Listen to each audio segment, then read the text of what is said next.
राधे राधे। मैं पंडित देवेंद्र शुक्ला आपका आपके चैनल श्री एस्ट्रो ज्ञान मार्ग में आपका खूब स्वागत करता हूं।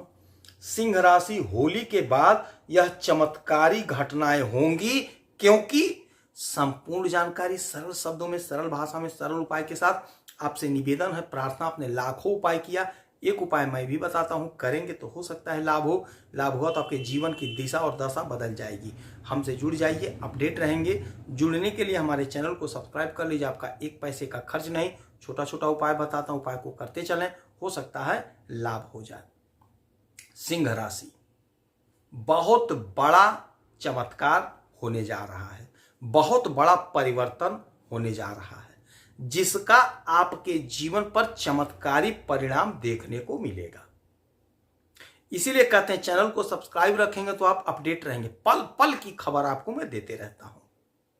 समय होगा 15 मार्च 2025 दोपहर 12:15 पर हमारे राजकुमार बुध महाराज हो जाएंगे वक्री, और ये होंगे 24 दिन के लिए।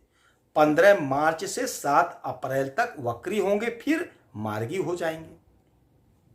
अब ये 24 दिन जो वक्री होंगे, इसका हमारे जीवन पर असर पड़ेगा। अच्छा, वक्री क्या होता है? विपरीत या उल्टी चाल को वक्री कहते हैं। विपरीत जब कोई ग्रह चलता है या उल्टी चाल में चलता है तो उसे वक्री कहते हैं। अब ये हो कहां रहे हैं? ये हो रहे हैं आपके अष्टम भाव में। अष्टम भाव में बुध, सूर्य, शुक्र और राहु इसी में बैठे हैं अष्टम भाव में, और यहीं पे ये वक्री हो जाएंगे। तो वक्री जब होंगे तो क्या होगा? कुछ सावधानियां आप करेंगे, कुछ उपाय करेंगे तो आप लाभ को पा जाएंगे, हानि से बच जाएंगे। अच्छा देखिए, बुध है किस चीज के मालिक ये जानिए। बुध है बुद्धि के मालिक, बुध है वाणी के मालिक। तो यदि आपकी बुद्धि खराब हो रही है, वक्री हो रही है, विपरीत हो रही है, तो हमें क्या करना चाहिए? तो हमें सावधानी रखनी चाहिए। तो जब बुध महाराज वक्री होंगे तो हमारा वाणी, हमारी बुद्धि वक्री हो जाएगी। तो यहां पे आपको सावधानी रखनी है कि आपका बुद्धि वक्री ना हो। तो इसके लिए पहले से हमारे सूर्यदेव इसी में आके बैठ गए। बुध वक्री होंगे, उसके पहले सूर्यदेव आ गए हैं, तो वो हमारा सपोर्ट करेंगे। तो जो आपका दिमाग खराब हो रहा है, बुद्धि मतलब मन, दिमाग, तो जो दिमाग आपका काम नहीं करेगा, तो यहां पे आपको पिताजी के आज्ञा का पालन करना होगा, पिताजी के साथ संबंध मधुर बनाना होगा। तो यदि आप कहीं नौकरी कर रहे हैं, कहीं प्राइवेट या सरकारी, तो वहां पे किसी से उलझना नहीं है, सोच विचार करके समझ से बात करना है। यदि आप बिजनेस कर रहे हैं, व्यापार कर रहे हैं, तो वहां भी सोच समझ करके, बुद्धि लगा करके काम करना है। यदि आपका बुद्धि काम नहीं कर रहा तो अपने पिताजी से सलाह लेकर के, अपने से बड़ों का सलाह लेकर के, यदि पिता नहीं है तो जिसका आप सलाह मानते हो, जो सही सलाह देता हो, उसका सलाह लेकर के काम करेंगे तो आपका काम बिगड़ेगा नहीं, काम बनेगा। बस यही सावधानी रखनी है कि बहुत सोच विचार करके ही कोई निर्णय लेना है। अपने बुद्धि पे पूरा जोर देना है, और बात समझ में नहीं आती है तो किसी से सलाह, खासकर पिताजी से सलाह लेकर के ही कोई निर्णय आपको लेना है। अच्छा, यहां से इनकी जो दृष्टि पड़ रही है, 1 2 3 4 5 6 7, सातवीं दृष्टि जो पड़ेगी आपके धन की घर पे पड़ रही है।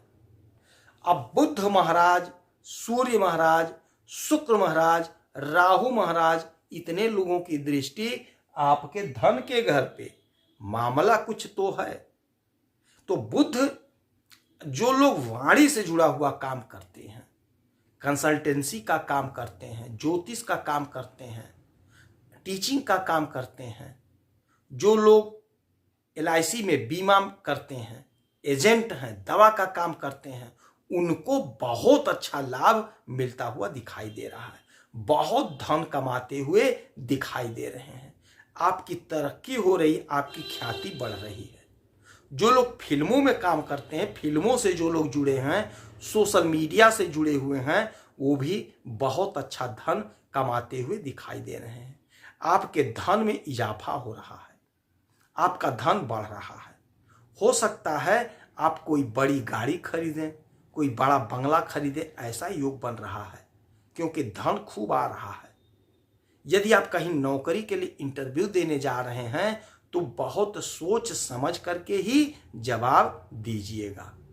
पूरे तसल्ली के साथ, पूरा सोच समझ करके, मन ही मन अध्ययन करने के बाद उत्तर दीजिएगा तो आपको लाभ की प्राप्ति होगी। आपकी नौकरी कहीं ना कहीं लगती हुई दिखाई दे रही है, चाहे सरकारी हो चाहे प्राइवेट हो। हाँ, कोशिश आपको करना है, प्रयास आपको करना पड़ेगा। इंटरव्यू देना है, परीक्षा देना है तो दीजिए, अवश्य दीजिए। यदि आप बिजनेस कर रहे हैं, व्यापार कर रहे हैं, चाहे आप छोटे कारोबारी हैं, चाहे आप बड़े कारोबारी हैं, चाहे मझौले कारोबारी हैं, किसी भी प्रकार का आपका कारोबार है तो आपको आपके कारोबार में अपार सफलता मिलती हुई दिखाई दे रही है। हाँ, बस क्या करना है, बुद्धि का इस्तेमाल करना है, कायदे से सोच समझ करके ही निर्णय लीजिएगा, नहीं तो पार्टनरशिप में आपका काम बिगड़ सकता है। क्योंकि आप कुछ बोल देंगे, पार्टनर आपका रुष्ट हो जाएगा, और जब पार्टनर रुष्ट हो जाएगा तो आपका काम बिगड़ जाएगा। वो तो ये नहीं समझेगा कि बुद्ध महाराज बिगाड़ रहे हैं, वो तो यही समझेगा कि आपने हमें ऐसा कह दिया तो हम आपके साथ संबंध नहीं रखेंगे। तो यहाँ पे आपको ध्यान रखना होगा, सोच कर विचार करके, पिताजी से सलाह ले करके ही कोई निर्णय लीजिएगा तो आप हानि से बचेंगे। क्योंकि एक बार कुछ बोल दिए फिर वह वापस नहीं आ पाता है। तो यहाँ पे यही बुद्धि वक्री हो रही है, यही आपको परहेज करना है, यही आपको सावधानी रखनी है। इसीलिए कहते हैं हमसे जुड़े रहेंगे तो आप अपडेट रहेंगे। मैं बड़े सरल शब्दों में बड़े आसान ढंग से समझाता हूँ। आप समझ गए तो काम बन गया, वो आप नहीं समझे तो काम नहीं बनेगा। लाख मैं बताऊं, जब आप समझेंगे ही नहीं तो काम कैसे बनेगा। अब मुझे तो लगता है आप यहाँ समझ गए हैं कि आपको जो भी कुछ करना है बड़ों से, अपने पिता से सलाह मशवरा करने के बाद ही करना है, कोई डिसीजन लेना है। उसके बाद आप हानि से बच जाएंगे, आपका फिर मुनाफा ही मुनाफा है। कोई दिक्कत, कोई परेशानी की बात नहीं है।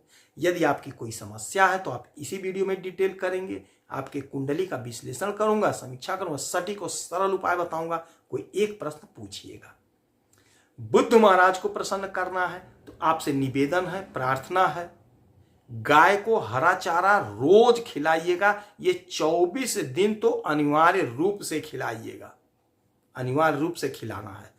यदि आप बड़े शहर में रहते हैं, बड़े बंगलों में रहते हैं, नहीं गाय दिख रही है, नहीं कुछ कर पा रहे हैं, नहीं घास मिल रहा है, तो आप साग खरीद के ले आइएगा, अपने घर में रख लीजिएगा। ड्यूटी जा रहे हैं, ऑफिस जा रहे हैं, रास्ते में भले आप नाश्ता कर लिए, भले आप खाना खा लिए, रास्ते में कहीं गाय मिल रही है तो कार में से, बाइक पर से थोड़ा सा उसके सामने गिरा दीजिए, रख दीजिए। गौ माता खा लेंगी, आपको आशीर्वाद मिल जाएगा, बुद्ध महाराज की कृपा मिलेगी। ये भी नहीं हो पा रहा है तो किसी भी गौशाला में जाकर के 2-5 रुपए का दान कर दीजिए। वह पैसा गौ माता के चोकर में लग जाएगा, घास में लग जाएगा, तो आपको उसका लाभ मिल जाएगा। 1 लोटा जल उगते हुए सूरज को अवश्य दीजिए, हो सकता है आपको लाभ हो। आप खुश रहें, हैप्पी रहें, यही हनुमान जी से हमारी प्रार्थना है। जय श्री राधे।